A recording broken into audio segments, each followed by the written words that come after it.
If you are looking into getting into the short-term rental Airbnb game in the Saratoga Springs area, then you're going to want to check this out here because there are some changes and regulations and stuff like that that are coming out here to this industry that you're going to want to know because it may affect your strategy as far as an investor. My name is Chris McMahon. I'm a local real estate agent right here in the Saratoga Springs area. I'm also an investor. I've owned a rental property for over 20 years. I've done fix and flips. I've got my real estate license, and I'm also on one of the local zoning boards here. So I've got some background here on this that we're going to share with you about the short-term rental and what's going on with this in the markets, not only in Saratoga Springs, but really in New York State and really across the country altogether. There's a lot of things coming out here. If you're interested, you got questions, anything like that, reach out to me. My information's in the contact below. I get people all the time reaching out to me from these videos that I'm doing from this channel, all about real estate and the local community here, but people reaching out to me all the time with their questions. I love to connect with them and I love to answer those questions. So my contact is below. Feel free to reach out to me with any questions, or if you're looking to buy a short-term rental, something like that, and you're looking for someone to help you find the best one that's for you,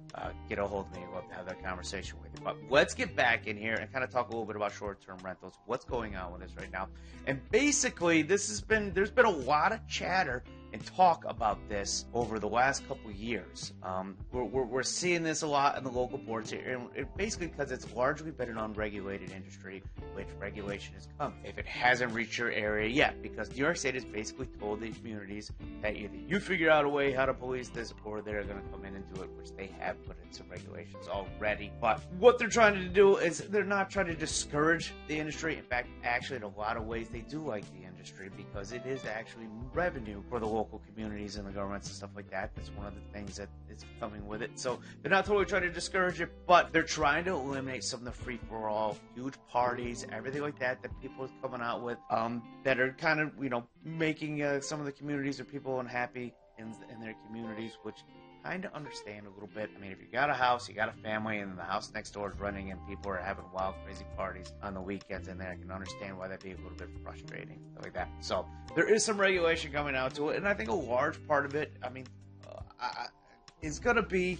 better for everybody, in my opinion. So I'm not really trying to take one side or the other, whether I'm for it or against it, but I do think there's some advantages for each side here with the regulation that is coming out. So some of the things that I'm talking about here is you're going to have to register with your municipality there to let them know, and a lot of them are going to be charging some sort of small fee to be able to carry and do business, because they are looking to collect on the occupancy tax, which is a tax that you see that's coming in from basically when you stay at a hotel. Hotels pay this occupancy tax for people staying there for a night or two, or however long their stay is, long it's less than 1 month. And so they're actually looking to kind of put in there, and the local communities are going to be collecting on that.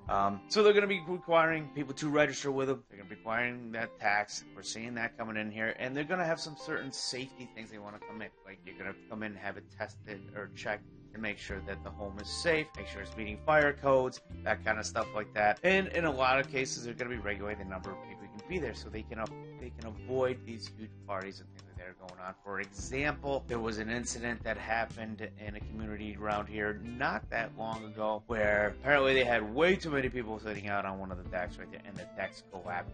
Got hurt. Obviously, there were some lawsuits and stuff like that. So this is one of the reasons why I say I don't think this is all bad. Because if I'm the owner of one of these short-term rentals and I'm renting it out, and they're having a party with all these people there, and they're trashing my house, whether they mean to or not, but you have that many people, things can happen. That's not good for me, because now I'm turning around and I'm getting stuck having to repair a whole deck in this case, which got pretty much ripped right off the side of the house from the number of people that were on it. And also other things, you're hearing stories of, people going out, college kids or whoever, going out renting houses and just trashing it for having these huge parties. So I don't necessarily think that that's really a bad thing, that they're going to be putting in and coming in with these regulations. Again, everybody's got their own opinion on it, but me as an owner, I know on my properties, my rental properties, I don't want to see huge parties, keg parties going on, because I know that's just going to lead to some damage and stuff like that, which in the end is going to cost me, and that's going to affect my bottom line and my cost of doing business. Now, if people are thinking like, hey,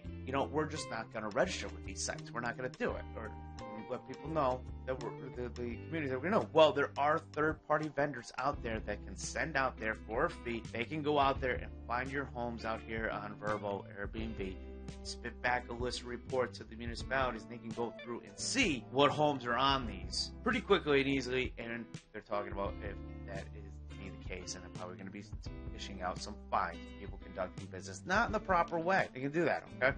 So these are some of the things. They're also talking about maybe zoning in certain areas, like certain areas are going to be zoned for it, certain areas won't be zoned for it, and that kind of thing. So all these type of things, like I said, could be good, could be bad. In some cases, I don't think it's necessarily a bad thing. Like I said, limiting the numbers, but also meeting fire code to make sure you got fire extinguishers in there, and the house is safe.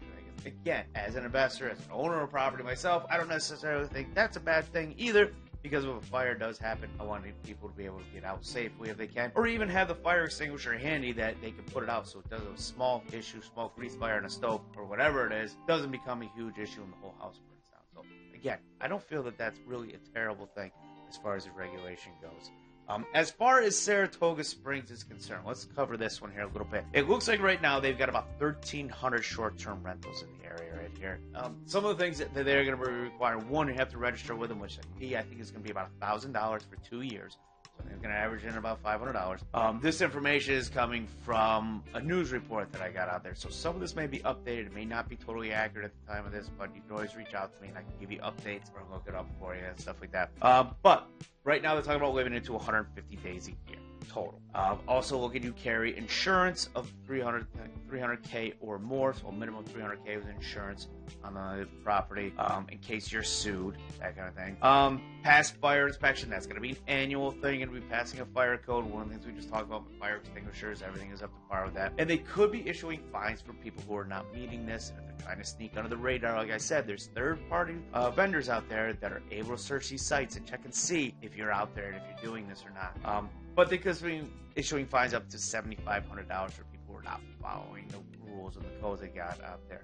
Short-term rentals, first of all, Saratoga Springs is probably like the originator of short-term rentals. I don't know for those of you who are really totally familiar with the history, but being born and raised in Saratoga, I mean, we used to rent our house out way back in the 80s.